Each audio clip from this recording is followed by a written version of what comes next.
Good morning, everyone. Welcome to Moms in Real Estate. I'm so excited for Cassie today. Cassie Hudson is our guest, and she's got 2 little kids, and she's beautiful. And last year she did 1 transaction, and this year she did way more. Wait till you hear her story. Let's get started. Angela Fazio is an industry powerhouse who has overseen 40,000 homes sold and $9 billion in production. And Kristen Cantrell is one of the nation's most accomplished team leaders, helping thousands of agents build their businesses. They are passionate about educating, encouraging, and empowering moms in real estate. Our next episode starts now. Hey, ladies. Good morning. Good morning. Welcome, Cassie. I'm so excited to talk with you today. Your story is fantastic. So get us started and tell us a little bit about yourself. Sure. So I was a teacher in my past, and when we decided to start a family, I needed to stay home with my kids. And so fast forward to my second, and postpartum hit hard. Sleep deprivation, it was rough. And we decided to sell our house and buy a new one. And my husband, knowing I needed something for me, was like, you should try real estate. I'm like, okay, okay. I knew I was a good test taker. I knew I'm a good student. So I was like, I'll try it. So I'll see what he thinks. And so I took the classes, took my test, and then I passed. And then I needed to find a brokerage. So I met with Kristen when I was shopping brokerages and felt like I was home. So I joined Revelation last year in January, so 2018, and I swam. I swam with the fishes all around because I knew nothing. Like, that's the best way to put it out there. And so I took all the classes that the brokerages offered, and Chuck actually taught the open house classes. So at the end of June, I was like, I'm going to do it. I'm going to do open houses. I asked Kristen to help me find a mentor. And then by the end of 2019, I was aligned with the right people to have such a great year this year. Well, tell us about your great year so everyone can know, because it was 1 transaction last year, right? 1, yes. And it wasn't even someone from my sphere. This client I met at an open house, and we found her a townhouse in Gilbert, and we closed in November. And so I was excited, of course, but also looking at my year like, man, 1. So then when I asked Kristen to help me find a mentor, I interviewed different people and found someone that, man, I just clicked with. We had the similar views just about life. We were easygoing. She respected that I was a mom first and then a realtor, and I loved that. So we really bonded, connected. She was not the type of person, is not the type of person to give you anything. You got to work for it. And so I was like, okay, teach me and I will do it. So this year so far, I've closed 17 transactions. I have 5 in escrow for next year. And you guys, going from a transaction last year, $280,000 to 6.1 million in production this year, it's and literally that gives me chills. It does. That's so cool, because you can be so discouraged your first year. I watch this with new agents all the time, and it's like, just keep with it, and I just think that's so cool. 1 to 17, that's insane. And the other thing I love that you talk about is you were just like swimming with all the fish, and I can like picture it in my head, because there's so much when you get into real estate, like there really is. And to find like those close like groups of people that can kind of like guide you, that you connect really well with, is so essential, because otherwise like it's all up to you, Mm-hmm, totally. So what do you attribute? Like, what did Anne-Marie do? What do you attribute? Like, sure. What is it you think? Yeah, so Anne-Marie is awesome. She pulled me into her family. Once I showed her that I would work as hard as she worked, she allowed me to a true mentor. And so I had that teacher mindset. Show me what to do and I will do it. We'll do it together and I'll do it myself. So at the beginning, we were on phone calls together. If she was talking to clients, I was on the phone with her. If she was calling a listing agent, I was on the phone with her. And she would introduce me.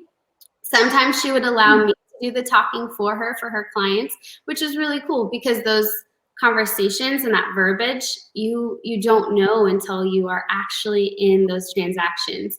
And so we, quarter one, our mentorship, we locked it down. All of the transactions that we had agreed on, I did it because I said, okay, she had me reach out to my sphere, a huge group of people. I did that. She had me go with her we did open houses together. I had a client reach out to me wanting to list their house. I said, hey, I don't know what I'm doing. So she went with me. She did the listing presentation. I took notes because that's just how I know I'll learn that way. I sat back, I let her handle it. And then the second listing I had in our mentorship agreement, I did it. And then as soon as we walked out of that door, I said, okay, what do I need to improve on? Give me that criticism, because that's how I learn, and that I knew that's how I would be better. I mean, she's awesome. Yes. And I have to, go ahead. commend you, Cassie, because you show such a level of coachability and humility to be able to say, I know what I need. And you kind of think to yourself, well, duh, I'm new, I need to learn. But some people come into real estate and they think they know it all. And then they go out there and try to forge their own way when you can surround yourself with amazing people and experience what you did. Yeah. And you also see people that get into real estate and they kind of just sit back and wait for everybody to go and like ask them what they're doing. And it's not like that. Like, you have to be so like proactive with going and taking advantage of the resources that you're able to. And you did that, and sometimes it takes a little while, but I mean, you got it. And then, we all smile when we think about Anne-Marie, because Anne-Marie is awesome. And I can like, when you're talking about her, I can like see it. And I'm like, yeah, she's a great mentor. So I'm so glad that worked out. Well, I love the way she doesn't put up with any bullshit. She is so no nonsense. And I love that about her. Yes, she's very forward. She'll tell you what she thinks. And I value that because, like you said, if you're new and I did that for a year or 9 months, last year. I didn't know what I was doing. I didn't follow the steps. I didn't talk to people. I didn't know what I didn't know. And so then to get aligned with her, and then she always says, I want to be this person when I grow up, with real estate. I want to be Rachel Krill. I want to be Carol Gruber, all these different people. And it's like, okay, so in my mindset, I'm like, I want to be Anne-Marie when I grow up. And then, connecting with all these different people, it's been really cool. Yeah. Yeah, that's so important. Like, I always need to have somebody I'm looking up to. Like, I have like 4 people in my head right now. And I feel like that's so healthy to have, You know what one of the best things Kristen ever said to me, and she said a lot of great things. She said, I love being at EXP. For the last 5 years, I've learned all I can from you two. Now I need more. It's so awesome. But that's so cool to see and then chase it because it's out there. I take advantage of that fully. I love it. So tell us. Oh, go ahead. You go ahead. I was going to say, so tell us about like your family dynamic. I know like you're home a lot with your kids. So a lot of moms are in that situation where they feel like they can't go and work or start their own business because they are home and they have little kids at home. So tell us what that looks like for you. Sure. So I have 2 boys, a 4.5-year-old and then 3. And they are the most energetic little bunch I've ever met in my life. And I am so fulfilled being home with them as a mom. So real estate has been awesome because I can prioritize being a mom, and then I can also really kick butt at being an agent. And so for me, I have had to build a kind of like a little box of babysitters that will be there for me in an instant. I have one girl who, and let me back up. My husband works in a career where he's not home all the time. And so honestly, it's me.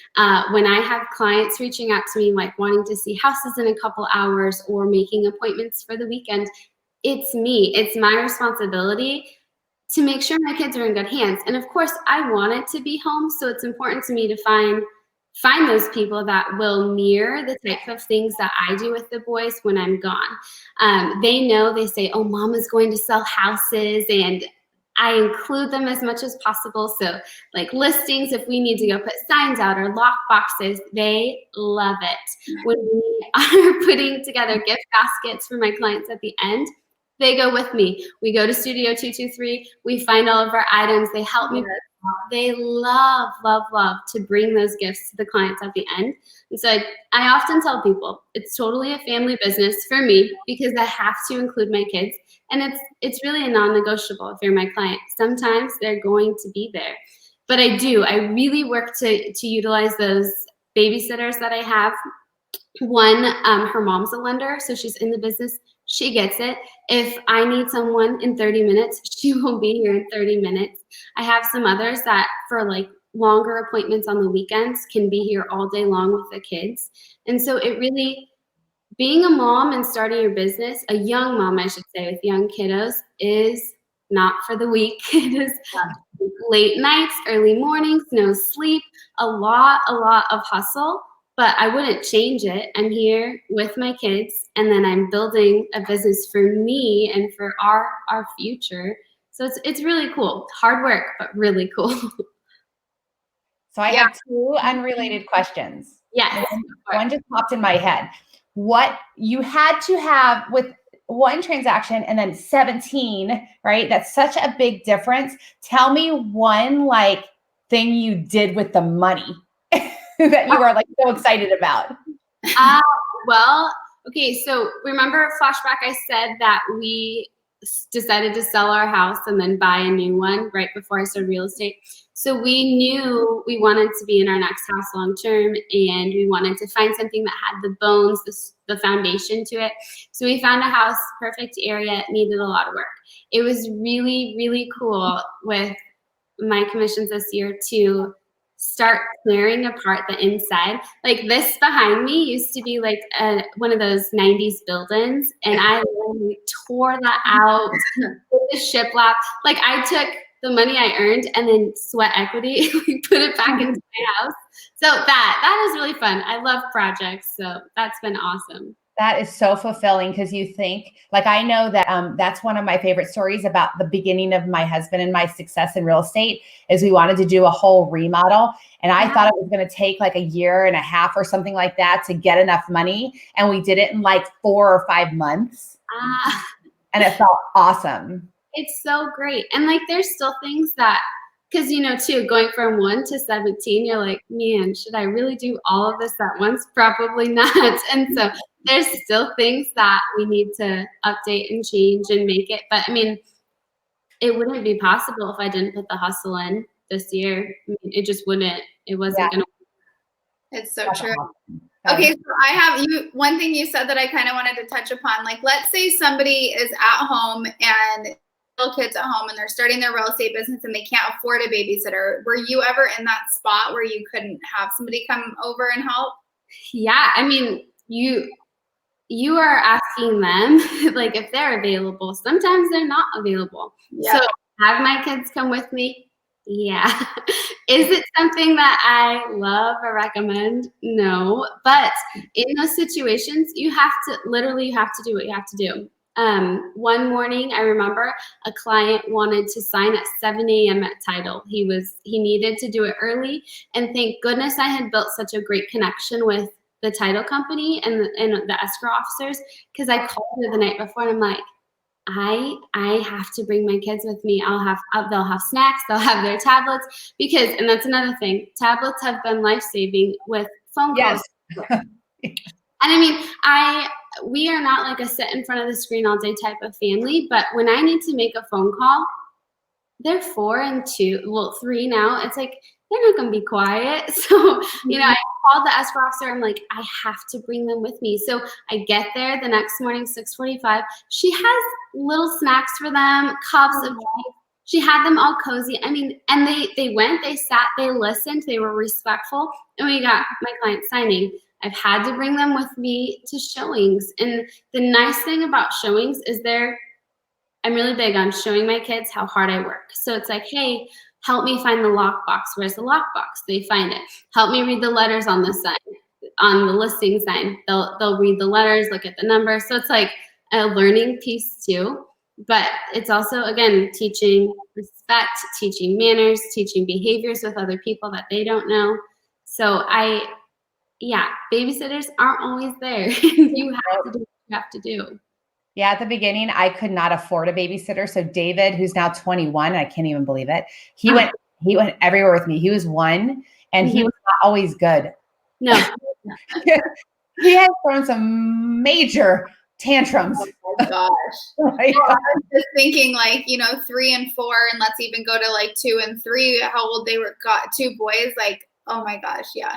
And sometimes I'll get in the car and I'm like, you guys, what was that? Or just like a silent drive home where they know, like, sorry, mom. Like, but I mean, it's like you're training up a child, it's like they have their moments and they're wonderful, but it happens. Yeah, that's for sure. The first time I took him to a daycare, he got kicked out right away because he headbutted some kid. He's like the nicest young man now, but he was a pain in the ass when he was a kid. He was such a pain in the ass.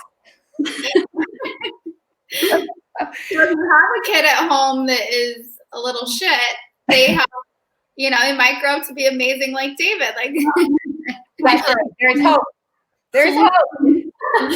I didn't go out to eat for 2 years because Matthew was such an awful kid in a restaurant. And I was like, I'm not doing this anymore. Everyone gets to eat and I'm outside with the kid.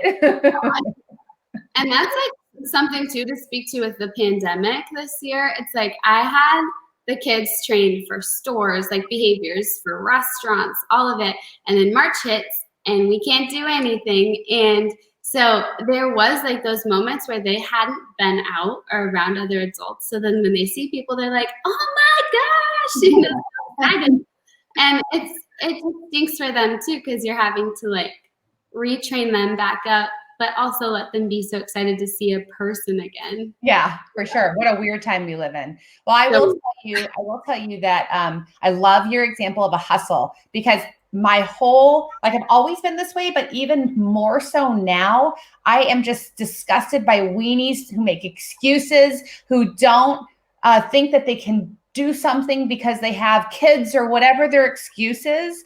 And so you are the perfect guest for like no weenies, the theme. I love it. I am. So are you guys familiar with the Enneagram assessment? Yes. Yeah. I'm an 8, and I'm like a true 8, the challenger. It's like if I hear those excuses like you're saying, it's like, hold on, there is a way. You're just not allowing yourself to work for that. And so, yeah, if I have 30 minutes to do a 30-minute workout, I'm going to fit it in. It's like you have to get your brain in that mindset of what can I accomplish? Or it's like you talk about, Angela, it's like people, they want the outcome, but they don't want the process. And so like they just sit there and think the outcome's going to come. And it's like, no, there's a process to get there.